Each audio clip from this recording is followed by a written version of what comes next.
In the early 20th century, Portugal was going through a turbulent period. The country had experienced a Republican revolution in 1910, marked by strong anticlericalism and persecution of the Catholic Church. The new government viewed religion as an enemy of progress and sought to limit its influence on society.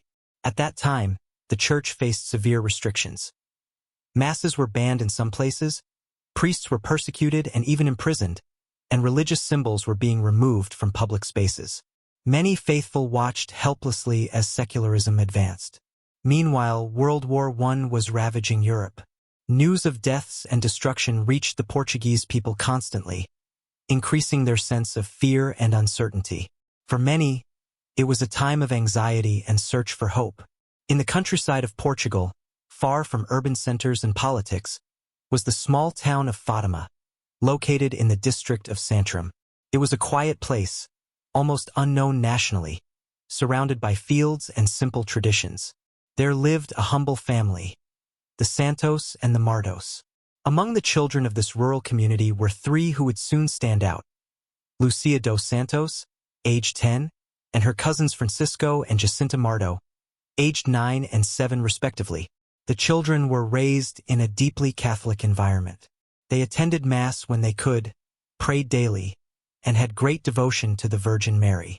They were innocent but also curious and connected to nature. In that year of 1917, something extraordinary began to happen to them. A series of events that, at first, seemed like mere childish games, would soon take proportions no one could imagine. It all started on May 13th, on a hill called Cabico, near where they used to herd animals. According to later testimonies, an intense light appeared in the sky, and a luminous figure descended among the trees. The figure said she was the Lady of the Rosary, and asked for prayer, penance, and conversion.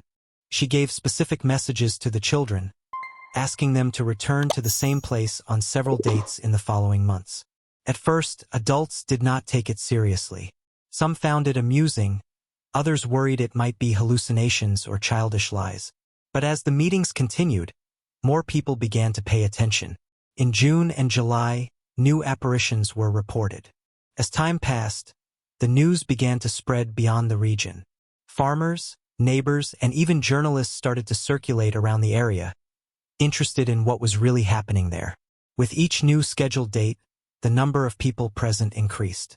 Rumors of miracles, inexplicable healings, and sudden changes in behavior among locals began to emerge. Despite growing popularity, local authorities maintained a skeptical and often hostile stance. The civil governor of the region even detained the children, claiming they were deceiving the people. Still, the movement did not stop. On the contrary, it gained strength. In October, the climax of the apparitions would attract thousands of people from across the country and even abroad, in search of answers and miracles. This is the story of how a small village in Portugal became the stage for one of the most significant religious events of the 20th century, and how three simple children became the protagonists of a message of peace, faith, and hope for the entire world. The story officially began on May 13, 1917, on a sunny afternoon in the small locality of Cova de Iria, belonging to the municipality of Aurum, in Portugal. Three children, Lucia dos Santos, Francisco Marto, and Jacinta Marto, were herding sheep near a place known as Cabico. Suddenly, according to later reports from the children themselves, an intense light shone in the sky. They said they saw a very beautiful lady, wrapped in light, hovering above an oak tree. The apparition was serene, gentle, and emanated indescribable peace. This lady reportedly identified herself as coming from heaven. When asked by Lucia what she wanted, the figure replied that she wanted the children to return to the same location in the following months, always on the 13th day, and that they should pray the rosary every day to bring peace to the world. According to the testimonies, the lady requested penance, prayer, and sacrifice for the souls who went to hell.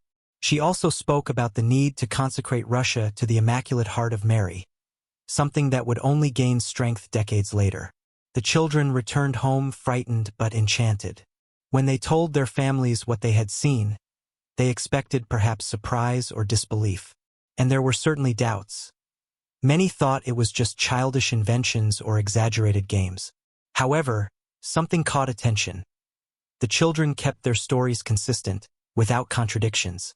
They didn't seem to be lying, nor trying to draw attention. On the contrary, they avoided talking too much about what had happened, afraid of not being taken seriously.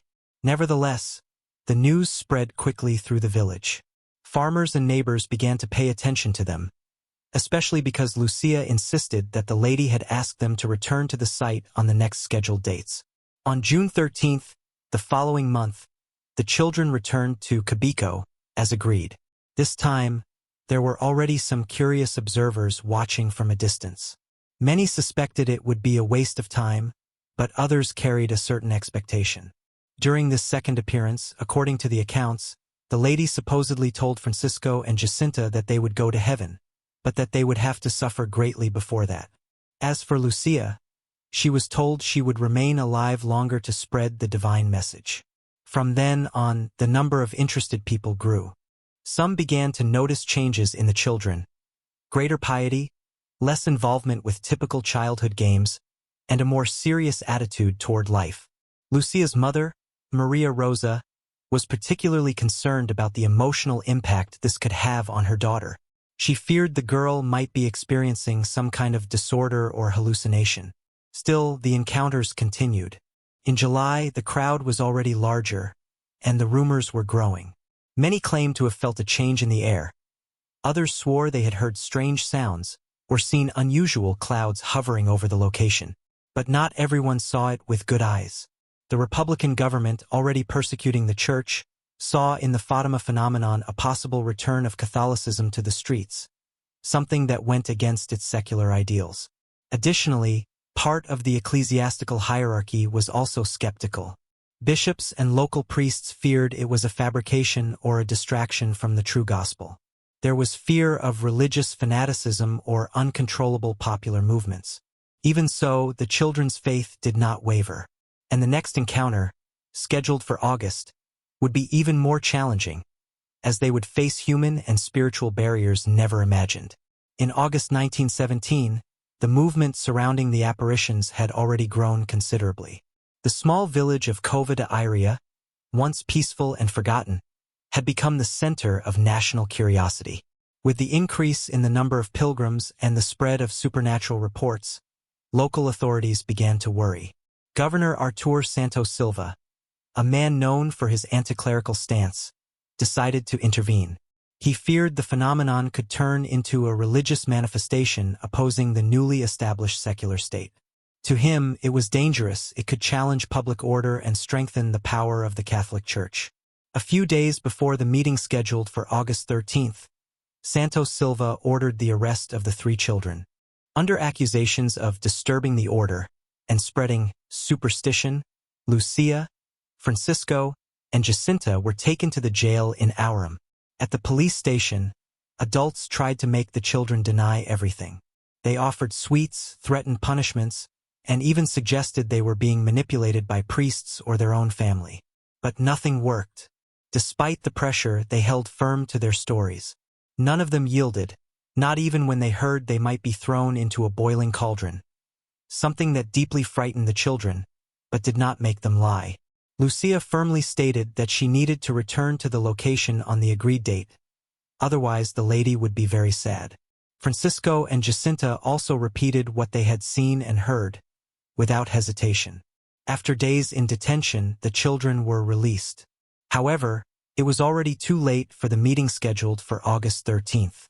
By the time they finally returned to Cova de Iria, the location was full of anxious people.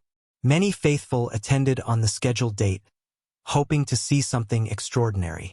But without the children present, there was no visible apparition.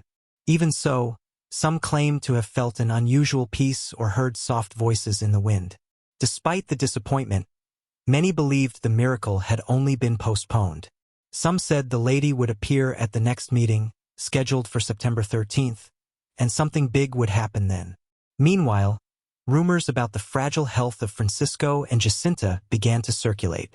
The children seemed quieter, more introspective, and suffered frequent physical pains they attributed to the sacrifices requested by the lady. Lucia, in turn, took on a more central role. She was the only one who spoke directly with the luminous figure and transmitted the messages to the other children and adults. As September approached, the atmosphere of expectation increased. Local newspapers already commented on the case of Fatima, and even foreigners began to take interest in the phenomenon. There were still doubts among the authorities and part of the clergy, but the people remained firm in faith.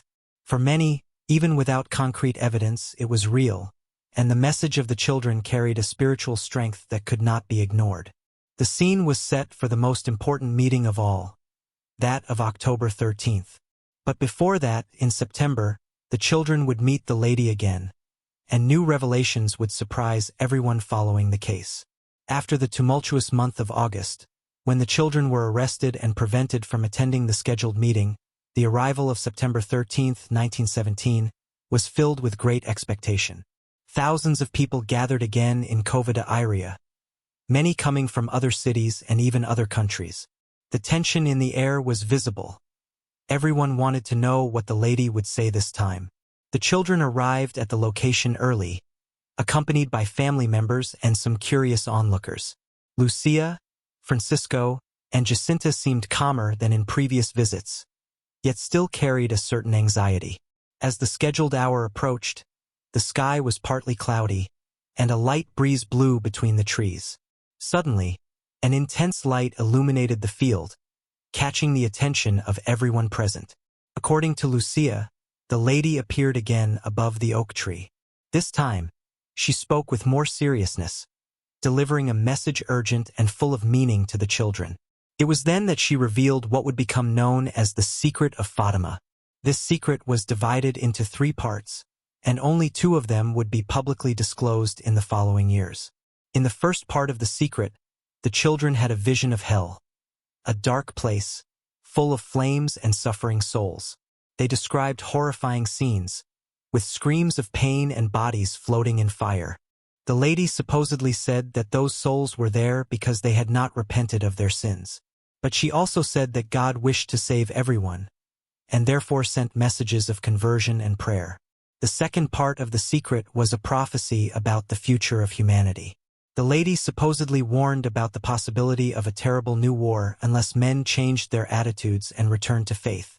She requested, again, the consecration of Russia to the Immaculate Heart of Mary, saying that if this was done, the country would convert and there would be peace. This part of the secret would only gain more relevance decades later. The third part of the secret, kept in secrecy for decades, would finally be revealed by the Catholic Church in the early 21st century. Many believed it contained a dramatic prediction or a final warning. During this encounter, Francisco and Jacinta reportedly saw images and heard voices that were not shared with the public. Lucia, on the other hand, received the words directly from the lady and conveyed them to others. Despite everything, the children remained humble and simple. They did not seek fame or power. To them, they were only messengers of something much greater, something that came from above and that they did not fully understand. Over time, reports of their sacrifices and penances increased. Francisco and Jacinta were seen performing small acts of mortification, such as fasting or offering food to the poor, always remembering that it was what the lady had asked. With each new encounter, the number of pilgrims grew. And now, in light of the revelations of the secret, many began to believe that something truly extraordinary was happening there, on that peaceful hill in Portugal. With the advance of 1917 and the growth of the apparitions, the date of October 13th became the center of attention. Lucia had said that this would be the last meeting with the lady and that something great would happen. The news spread rapidly. Newspapers began publishing articles about the Fatima case. Some treated it with irony, others with curiosity, but many warned of the possibility of a historical event. On the eve of the meeting, heavy rain fell over the region. Many people gave up going, thinking no one would attend. But, contrary to expectations, by dawn on the 13th, the sky was clear and the sun shone brightly. Thousands of people, estimates vary between 30 and 100,000, gathered in Cova de Iria. Among them were farmers, priests, bishops, politicians, journalists, and even skeptics who wanted to see for themselves if there was any foundation to the children's stories. Lucia, Francisco, and Jacinta arrived at the location early. They were calm but emotional. Lucia carried with her a promise. She would ask the lady to heal some sick people and show a visible sign to the people. While they waited, the crowd sang religious hymns, prayed the rosary, and cried out for peace. There was a contagious energy in the air, a mixture of faith, anxiety, and collective expectation. When the appointed moment arrived, Lucia looked up to the sky and announced that she saw the lady above the oak tree. Francisco and Jacinta also claimed to see something, although they did not have direct contact with the figure. At that moment, according to reports from several witnesses, the sun began to move. First, it seemed to pulse and shine intensely.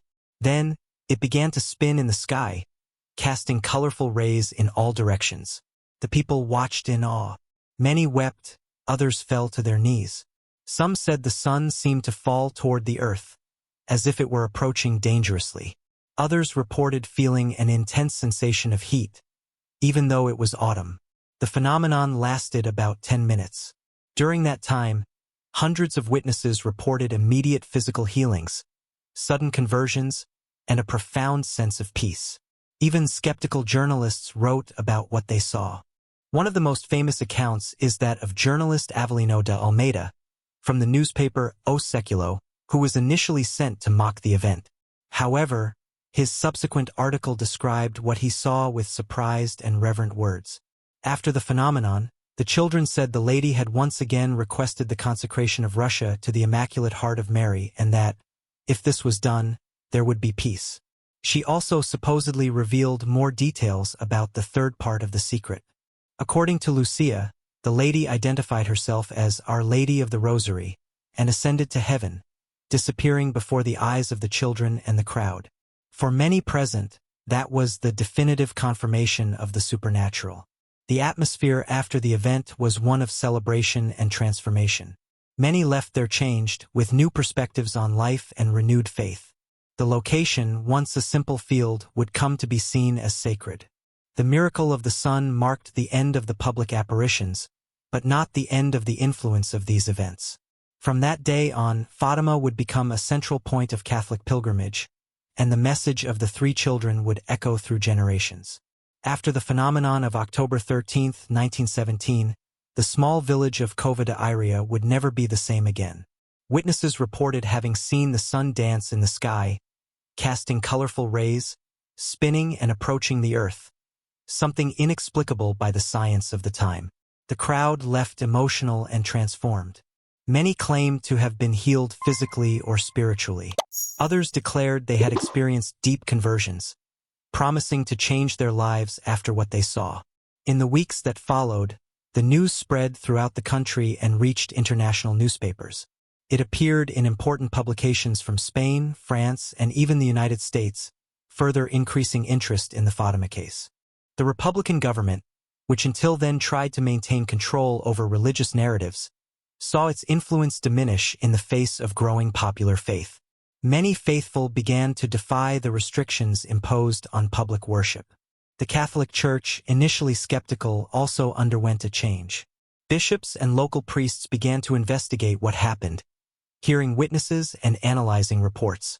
Over time, the official position became more favorable to the event's authenticity.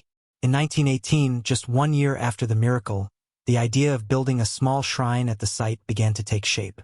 The first steps were humble. A simple cross was erected near the oak tree where Lucia said she had seen the luminous figure. But the faith of the faithful did not stop there. In the following years, pilgrims began arriving from different regions of Portugal and even other countries, seeking to pray in the same field where the miracle had been witnessed. Every year, especially around May 13th and October 13th, the number of visitors grew. People brought candles, flowers, and offerings, clearly showing that the place already carried deep spiritual meaning. By the mid-1920s, the project of the Sanctuary of Fatima began to take form. The construction of the Basilica of the Rosary of Fatima started with the goal of housing an image of the Virgin and serving as a central point for prayer and reflection. In 1928, 7 bishops from Portugal signed a pastoral letter recognizing the apparitions as worthy of belief, giving religious legitimacy to the movement. This marked an important moment of acceptance by the ecclesiastical hierarchy. From then on, Fatima began to attract important figures from the Catholic Church.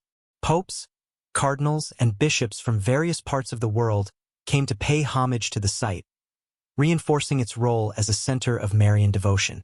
The message of the children, prayer, penance, and consecration of Russia to the Immaculate Heart of Mary gained strength among the faithful. Rosary prayer groups began to multiply, and the practice of Marian devotion was strongly encouraged. Meanwhile, Francisco and Jacinta faced health problems. Since the apparitions, they had been suffering from illnesses that weakened them. Still, they kept their faith firm until the end, offering their sufferings for souls and for peace in the world. The death of Francisco in 1919 and Jacinta in 1920 shocked the faithful and strengthened the belief that the children had truly lived a divine experience. Their bodies, later beatified and canonized, now rest inside the Basilica of Fatima. While Francisco and Jacinta passed away early, Lucia dos Santos had a very different journey. She would live for many decades, carrying with her the responsibility of transmitting the message received in Cova de Iria. After the apparitions, Lucia went through difficult moments. Many pressured her for more details, and she was constantly questioned by religious and political authorities. Even so, she always maintained the same story without changing a single word. In 1921, at age 14, Lucia was sent to a boarding school run by the Sisters of Charity in Tai, Spain. There, she began to feel more clearly the call to religious life. In 1925, already as a nun, she officially entered the convent of the Descalced Carmelites in Pontevedra, Spain. Years later, she moved to the convent in Coimbra, where she would remain for the rest of her life.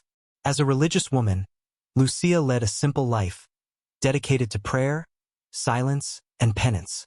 Even far from the world, she continued to receive letters from people asking for prayers, advice, and even reporting miracles attributed to the Fatima apparitions. One of the great mysteries surrounding her life was the content of the third part of the Secret of Fatima, which she had received directly from the lady during the apparitions, but kept guarded by superior orders. In 1944, according to her personal writings, Lucia supposedly received a new visit from the Virgin Mary, this time at the convent where she lived. During this encounter, the lady supposedly asked once again for the consecration of Russia to the Immaculate Heart of Mary. In 1947, Lucia wrote a letter to Pope Pius XII, reinforcing the importance of this consecration. This gesture would begin a series of efforts within the Church to fulfill the request made decades earlier in Cova de Iria. The secret remained in the Vatican's possession for decades. During this time, numerous speculations arose about its content. Some believed it predicted global disasters, others imagined prophecies about the end of the world. In 2000, Pope John Paul II decided to publicly reveal the third part of the secret. At the time, the text was officially released by the Holy See and interpreted as a symbolic vision of the suffering of the Polish Pope during the assassination attempt in 1981. The document mentioned a bishop dressed in white, identified by many as the Pope, walking among corpses and climbing a steep mountain. For some, this represented the difficulties faced by the Church in the 20th century. Despite the revelation, many still remain intrigued by the true meaning of the message. Some scholars suggest that the complete content may still contain nuances not fully understood. In 1984, Pope John Paul II performed the consecration of Russia to the Immaculate Heart of Mary, something Lucia claimed was the final fulfillment of the mission entrusted to the children in 1917. Interestingly, just a few years later, in 1991, the communist regime in the Soviet Union came to an end. Many believers saw in this a divine response to prayer and the Church's obedience to the lady's request.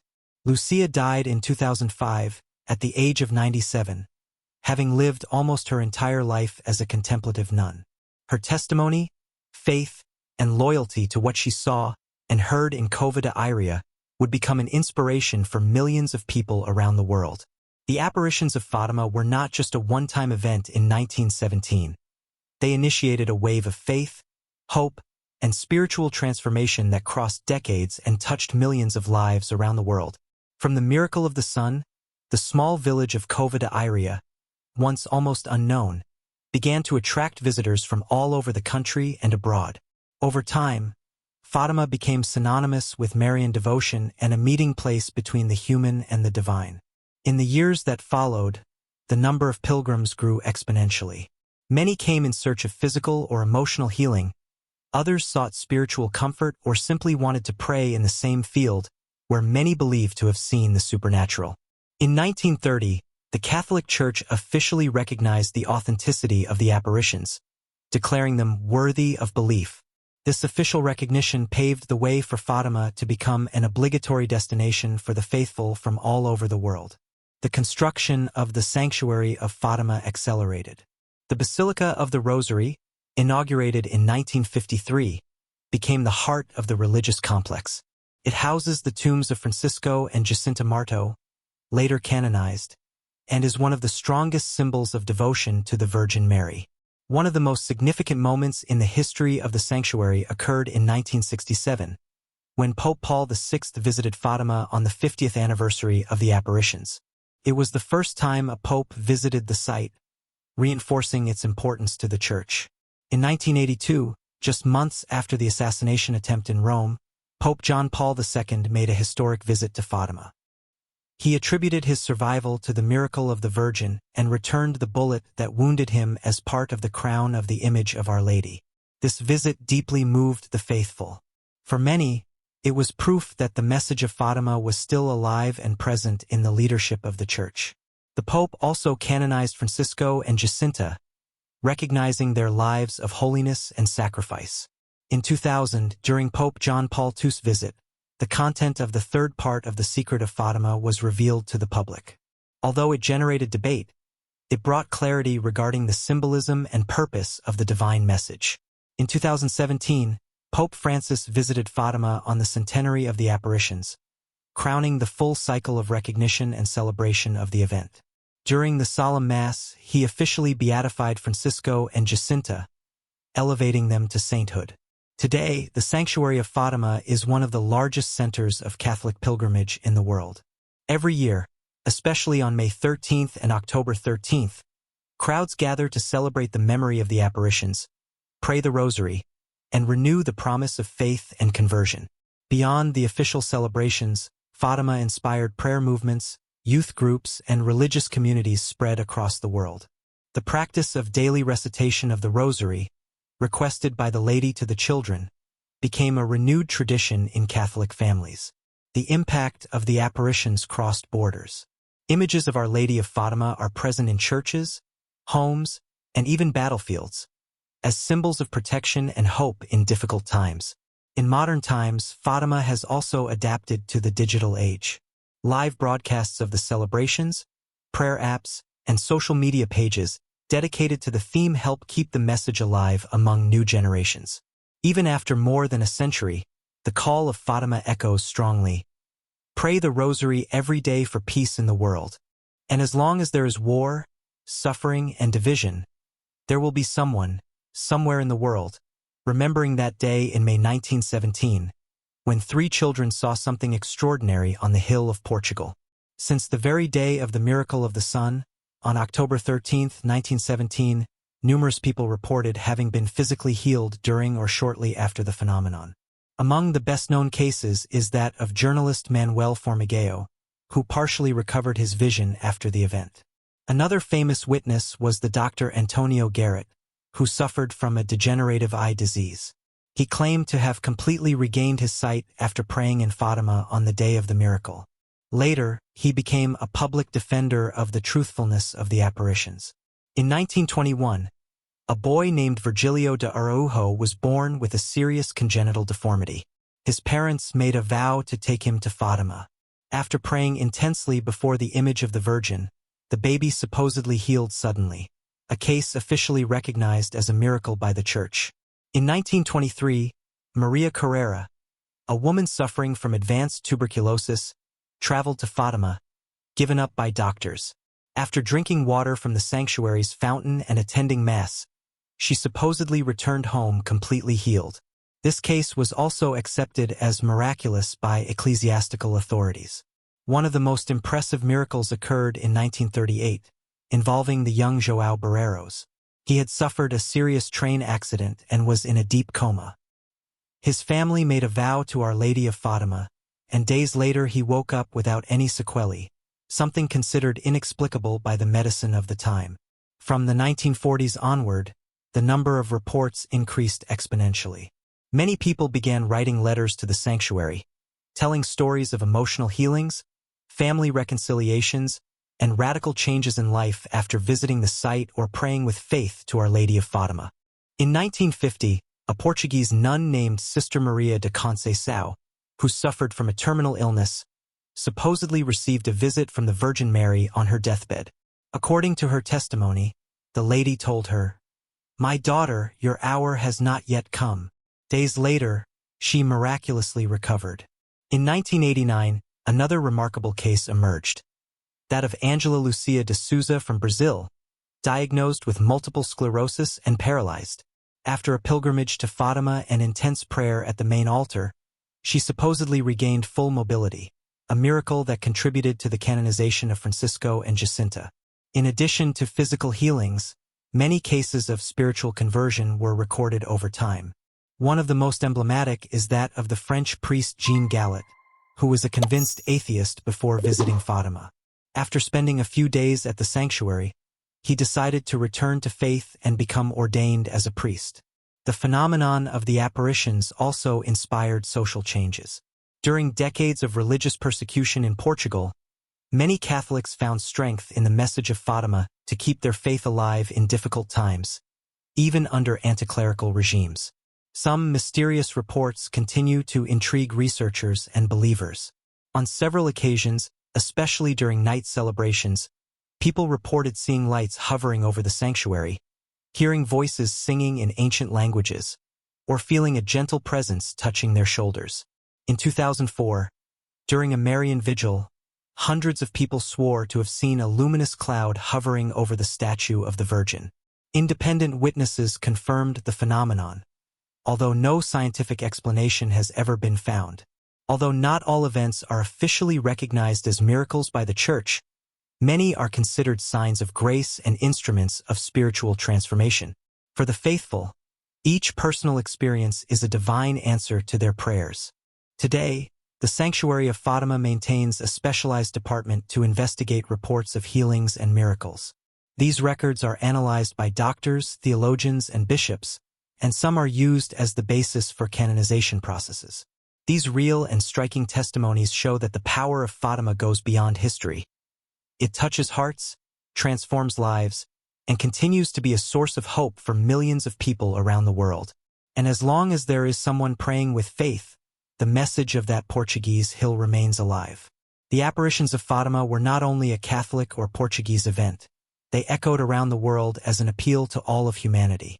3 simple children brought a message that remains relevant today: the need to return to the essentials of life, faith, prayer, and love for others.